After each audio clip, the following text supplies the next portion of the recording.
One per person.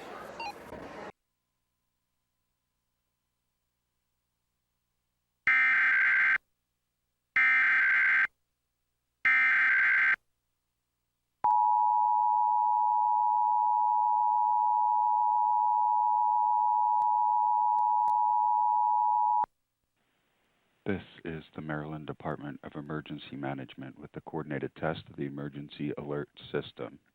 Broadcasters are testing equipment used to warn you during an emergency. This concludes the test of the emergency alert system.